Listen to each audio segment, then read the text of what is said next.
Sakurai really surprised us with his Super Smash Bros. 4 roster. We got characters very few to nobody was expecting, and what we thought we knew about representation and what type of character could get into the game was turned completely on its head. And in seeing what his roster eventually developed into, it made me realise that the most important thing for a fighting game is the fighting and the characters' movesets.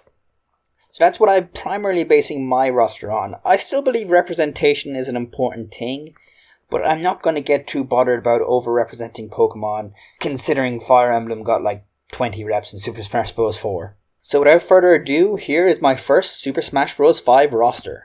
I've added 12 newcomers, and I've also brought back Wolf, Ice Climbers, and the Pokemon Trainer as a full 3 Pokemon. I've also replaced Sheik with Impa, but I don't consider that a new character, and I will get into my reasonings for that in a separate video. So, overall, if you count the separate movesets, I have 71 characters here, and I'm considering adding a 4th Mii option in as well.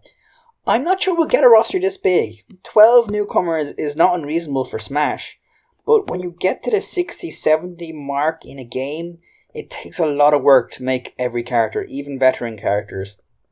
So for the next game, unless we get a lot of cuts, I've only cut Lucina and Dr. Mario, and I could even see them coming back. But unless you're cutting a lot of characters, I don't know if we're going to see over 70 characters in the next game. But I'm not going to worry about the realistics of that, and I'm just going to go and show off the characters that I believe should get into the next game and would fit very well in the next game, from a representation standpoint and from a moveset standpoint. So we'll start with King K. Rool, my first newcomer. I think King K. Rool is a pretty obvious choice. I think he's a very, very highly wanted choice.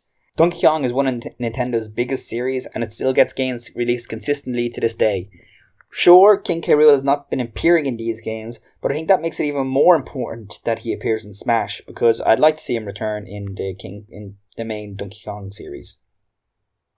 After that, we have Kamek, who is not really a popular choice at all. In fact, I think I'm the only one who wants to see Kamek in there. I believe Yoshi should have 2 reps. If it was to stay an independent series, it should have 2 reps. And aside from that, I think Kamek, even as a Mario rep, is a pretty good choice. He's a pretty big character in the Mario games. And I believe having a pure magic user would be good for moveset diversity. The only real magic users we have are Zelda, Peach, and a little bit of Palutena, I suppose. Next is my character that not many people have considered, I think, but when you consider it, it actually makes a lot of sense, and that is Ganon as the newest Zelda rep.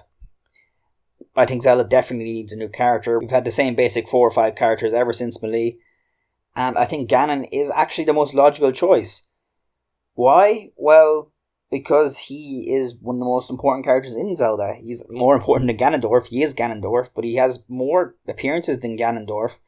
And his moveset would be very interesting. He'd be a very big, heavy fighter fighting with a trident, so he'd have really great reach, but he'd be slow and someone you can just pound away with attacks. Now, your immediate reaction was probably, he's too big. You can't have him in there. He's too big.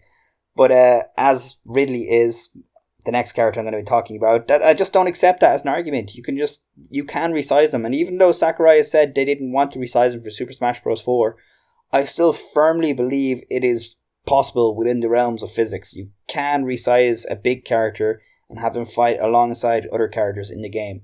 And in the case of Ganon, he just needs to be bigger than Link, which isn't too difficult. Link is among the shorter characters in Super Smash Bros. And so I don't think Ridley or Ganon are too big, and I think both would have very interesting movesets. And we need more heavyweights on the roster in general. I've kept in Dark Pit. I know he's a clone, and I removed Dr. Mario and Lucina, but I don't think Dark Pit needs to be a clone, and you could declone him pretty easily.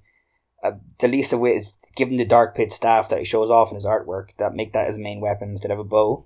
I've kept Robin and Corrin, but my Fire Emblem choices are subject to change. It really depends on what the next few Fire Emblem games will be like, and what movesets we'll see from them.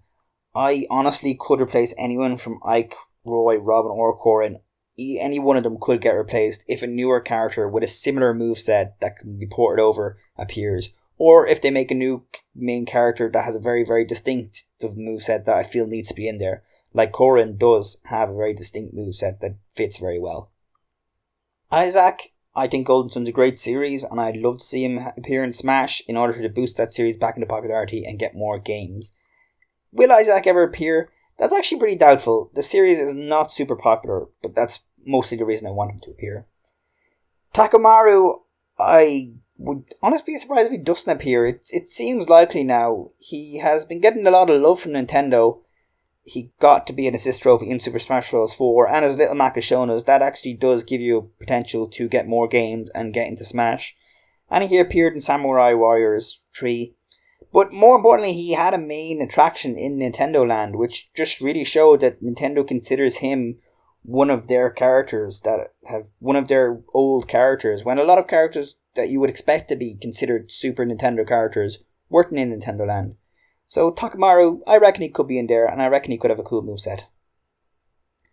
Elma is my choice for a second Xenoblade rep.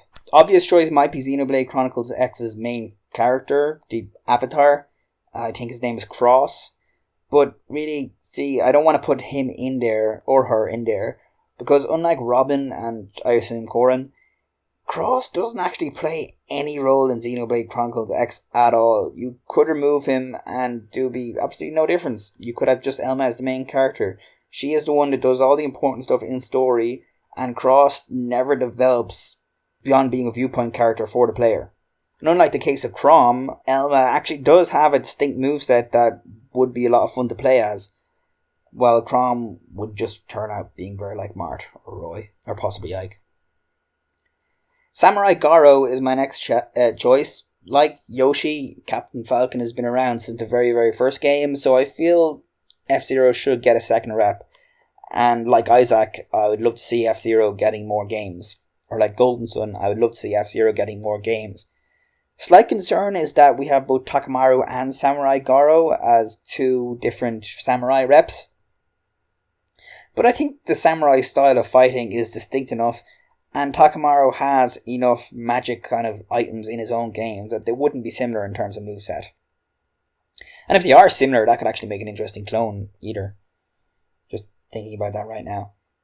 So brought back the Ice Climbers. The only reason they were removed was because of the limitations of the 3DS, and that really sucks, honestly. That really sucks. Ice Climbers deserve to be in Smash. They have a fun, creative, unique moveset, and they're a great classic Nintendo game. My newest Pokemon rep I haven't decided yet because, well, we're getting really information of the 7th gen of Pokemon currently, but I believe it'll probably be an 8th gen Pokemon that gets into the next Smash Bros. Unless the 7th generation shows a Pokemon that really should fit in there. We're probably going to see another generation we're probably going to see 2 more generations of Pokemon before we get the next Smash game. So I'm just going to hold off on my Pokemon choice until we've seen more of the 7th gen at least. And I'll probably pick a Pokemon from the 7th gen and then eventually replace them with a Pokemon from the 8th gen. Saki from Sin and Punishment I'd love to see in. Like Golden Sun, I believe Sin and Punishment is a game that deserves a lot more hype and praise and more games. So I'd love to see him in, and I think he'd have a really cool fighting style. Now Baldur is possibly the character you see in this roster that you don't recognise. Baldur is an antagonist from Bayonetta, and he's also an ally from Bayonetta. He's a funny case. And the biggest issue for him getting in is that, well, Bayonetta is kind of a third-party series.